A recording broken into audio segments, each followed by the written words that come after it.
Hey everybody, Michael Snyder, Pacific Northwest Weather Watch. Today is September 24th, and right now we are looking at the mid-level water vapor loop. You can see the big ridge of high pressure across a lot of the Pacific Northwest as we speak. There's British Columbia, Washington, and Oregon. Looks like some lenticular cloud activity on the leeward sides of the Cascades this morning. But here is our first frontal system here out across the Gulf of Alaska. So really going to cool things down from our lofty temperatures across much of the region here today. And then an even stronger storm is out here. That's the reason why I'm scrolled all the way back across some of the northern Pacific here, just south of the Aleutian Islands. This storm has a punch with it, and it's going to race across the Gulf of Alaska as we go through the next couple of days and burrow itself right into the coast of western British Columbia. And there's going to be some very powerful winds with this. Some of these will try to extend down towards Vancouver Island and some of Washington State. It'll try to bring some precipitation with it as well. We'll dive into all those details as we go through the video here this morning. Taking a look at things right now, you can see we are socked in across a lot of Vancouver Island, some of the Strait of Georgia, western Washington. That fog layer is out there, but once that burns off, it's going to get nice and sunny and warm today. The Willamette Valley is already burned off for the most part. There's still a few areas of some lower clouds out there and some fog, but that will be burning off as we go through the day today as well. And you can also see the frontal system here on the visible satellite imagery out over the Pacific Ocean, and hardly a cloud to be seen across interior areas. And if I scroll through this morning, you can kind of see that lenticular cloud activity there, Mount Rainier, and again the clear skies for much of the area.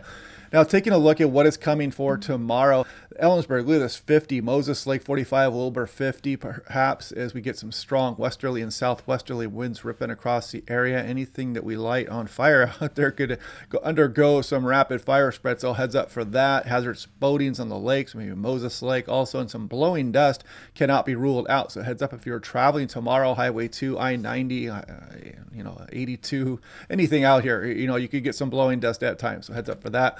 Pendleton National Weather Service in agreement with Spokane, and you could get some scattered isolated thunderstorms as well, and you can watch out for those gusty winds spreading that fire, potential rapid fire spread, I should say. Now, take a look at SeaTac yesterday. 4 degrees above average, 73. I actually got to 74 at my house, closer to the Puget Sound. Kind of interesting there. I've beaten SeaTac on a couple of these highs recently, which is usually not the case. But we do have some precipitation coming up, and we're going to drop these temperatures back down below normal here over the next few days when we start to bring these systems in here. Now, taking a look here towards Cape Disappointment, I selected this weather station. If we go ahead and look here, you can see there's actually some sun shining on the coastal areas. Look at that UV index already starting to get up there. Solar radiation. You can see the wind updating every few seconds. Lightning last detected 13 days ago. So it stores all this data for you in the cloud. You can click on this stuff and graph all this information, and you can build it to how you like and whatnot. So yeah, very fun having one of these attached to your place of residence. For the price, the station is very good. Click on that link down below if you want to save 10% off on one. Now, looking at a wider view of the Pacific Ocean, you can see we got Japan to the far left. There is our strong storm that's going to be rolling across the Gulf of Alaska. But here's our first frontal system right there. That's going to bring the big cool down from the temperatures where we are going to be today. This will really cool things down. And then this system is going to just smash into western British Columbia, Haida Gwaii, northern portions of Vancouver Island. Look to be getting some very strong winds. So, jet stream here. 300 millibars, about 30,000 feet up in the atmosphere. And again, this is our first frontal system here as we go through the day tomorrow. And then our powerful system, powerful jet stream pointed right into western British Columbia here, right over the top of Vancouver Island, will be coming in as we go on into the day Thursday and into Friday. And then who knows what's going to happen after that. Let's take a look. You can start to see some ridging building. Maybe we'll warm back up again right at the end of the month of September into early October. We'll see how that goes. No promises just yet. We're looking a little bit far out in the crystal ball. Now here we are looking at the purple octopus covering the northern hemisphere. There's Washington State, Hawaiian Islands down here, and Japan would be over here. Let's see, there's Greenland right there, and there's Europe, for example. So again, the mid-latitude cyclones form where this temperature gradient is the best across the northern hemisphere. You can see the much colder air there across the polar regions versus the much warmer air across the equatorial regions. So this is where our powerful storm is developing, and you can see that really racing across. Powerful pressure gradient and temperature gradient associated with that storm as it makes its way into western BC. And if I scroll through there, you can kind of see how this ebbs and flows, and these tentacles and these arms just kind of move about.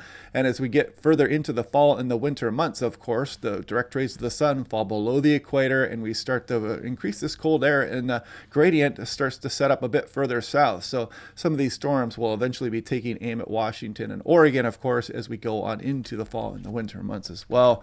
Now, looking at mean sea level pressure, I want to show you this. So if you hear the term bomb cyclone, what it means, all it means is that a pressure drop is meeting a certain criteria in a 24-hour period. So you can see this 992 millibar low out here south of the Aleutian Islands. If we put this into motion, it depends on exactly what latitude you're at too, because if you're a bit further north, the bomb cyclone status, you need about 24 millibars in 24 hours. I think that's 60, the latitude 60 degrees.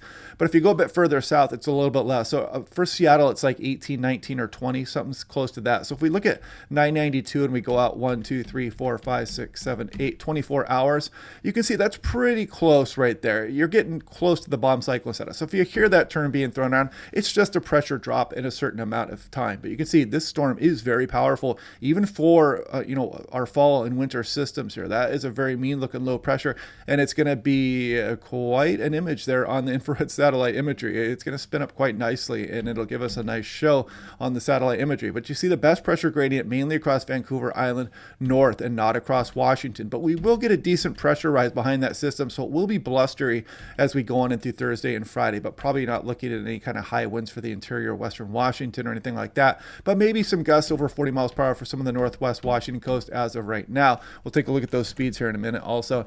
And this is from the National Ocean Service, what is BOM Genesis. And again, a cyclone rapidly intensifying over a 24-hour period. So if you're about 60 degrees latitude, you need 24 millibars in a 24-hour period. If you're at the latitude of New York, you need about a 17.8 millibar drop in 24 hours. And Seattle's just north of that for so what, maybe 18, 19 millibars. So yeah, that's all that a bomb cyclone is. Looking at the GFS, look at this 24-hour 2-meter temperature change. If I scroll back and forth there, you can see, look at Seattle. It wants to drop us by 22 degrees by the time we get towards tomorrow afternoon. And if we scroll through the Willamette Valley, look at some of these areas, 25-degree difference in a 24-hour period. And then these changes start to emerge as we go through Thursday for places west of the or east of the Cascades also. So yeah, big time cool down coming up as we move into tomorrow. European, no difference there. I mean, look at some of Western Oregon, 30-degree difference in a 24-hour period. Very intense cooling coming with this next frontal system. And then Thursday, you're going to feel a big cool down for places east of the Cascades. And the North American model is no exception here as well. You can see the really good model agreement on the cool down that will be coming as we go on in through the afternoon of tomorrow. I mean, look at that. Wow. 25 degrees plus drop in 24-hour period. Now, taking a look at the 2-meter max temperature, this is for today. And again, very warm, some lower 90s here across the Willamette Valley, getting up towards 80 for Seattle, up into southwest BC, eastern Washington. Very warm conditions. But tomorrow, boom, we really chop some of those temperatures down in a big way for places west of the Cascades. And then we get that done here as we go east of the mountains through Thursday, Friday, Saturday. We keep things seasonable as we go into the extended. And there was some ridging showing up in the extended forecast. We'll revisit that here over the next few days. We're not going to worry about that just yet. And looking at Seattle, Tacoma, trying to kind of trend downwards in some of these precipitation amounts for Wednesday storm. And then as we go on in through Thursday night into Friday's storm as well, you can see the mean is right down around 0.2 of an inch. At least it's something. But again, I was hoping for a little bit more. A couple days ago, it was showing a little bit higher amounts. But anyway, you take what you can get at this time of year. Looking at Hoquiam as well, you can see the 1-2 punch coming up, the mean right over 0.4 of an inch and maybe 1/4 of an inch with the secondary system. Tillamook, you can see the second storm that's in the Vancouver Island, not bringing much precipitation down the coastal areas there. So wish we could help you out better on that front. But you can see Wednesday's storm, a little bit better precipitation amounts for Tillamook, Oregon. Now this is Hoquiam. You can see blustery conditions as we go through Thursday and Thursday night but the control run is calling for something maybe in the 30s there, not too big of a deal. But if you get further up the northwest Washington coast towards Quileute, you can see better amounts, higher gusts, I should say, 40 miles per hour. And some of the ensembles do have higher gusts around with that. And these wind speeds will be rapidly increasing as you go towards Vancouver Island and up towards Haida Gwaii in western British Columbia. And you'll see that here on the European. This was last night's run, 10-meter wind gust speed. This is accumulated. You see the gusty winds as we move through Wednesday. Let me back that up for eastern portions of Washington and Oregon. Watch out for that blowing dust. And then we go on in through Thursday and you see the winds really ramp up. And again, a very strong storm. Some of these gusts up over 70 miles per hour, 75 miles per hour with this system. I mean, some of these wind gusts are even up over 80 if you look in the the very maximum wind gust there. But you can see that this is really Vancouver Island, central and northern portions for the big wind gusts. But some of that could be bringing some gusty winds to northwest Washington also. So yeah, we're still in the early stages of fall. If we look at the North American model, it paints a similar picture. I'm going to scroll through and you can clearly see the system kind of rolling in at the very end of the run there. And again, mainly across some of northwest Washington. You could get some higher gusts for some of the higher terrain there as well. And something interesting here that I pointed out a time before, the North American model, it just cuts it off here. I wish they would just leave the data, because they do have the data here across Western Canada, and you can see it here, but you have to go to a completely different map to see it. So if we scroll back and forth, you can see that storm developing here and bringing those strong winds, mainly Vancouver Island northbound. Now the winds are the winds are going to drive these waves. And you can see significant wave heights are going to bump a little bit here as we go with Wednesday's system along the coastal areas. But watch this. This strong storm is going to bring some wave action into Vancouver Island, Washington, and Oregon coast as we go on in through Thursday, Friday, and then on into the early portions of the weekend. And that kind of moves down the coastline a little bit there as well. So yeah, a little early taste of fall as far as the wave action is concerned on the coastal area. So heads up for that. And that was the maximum individual. That should show the same thing. But looking at the 6 to 10 day, you can kind of see after those two systems, we may dry out a little bit here, below normal here for a lot of the west as we go through October 3rd, and that above average signal across a lot of the west through October 3rd. Again, we'll revisit that here after these storm systems start to get out of our hair, and we'll see if we're going to get some ridging and a warm up through early October. But yeah, there it is, developing out across Pacific Ocean. Again, there's tomorrow's system, but enjoy the day today. Very warm day here. One of our last tastes of summer probably for today for many areas. Again, some lower 90s across some of the Willamette Valley showing up today. But yeah, you can still warm up at this time of year as you get into early October, but of course it gets lesser and lesser as you go. So yeah, enjoy that weather today because we got some systems rolling in here. Otherwise, hope you guys are having a good day. Click like and subscribe. We'll do this all again tomorrow, and I will talk to you guys then.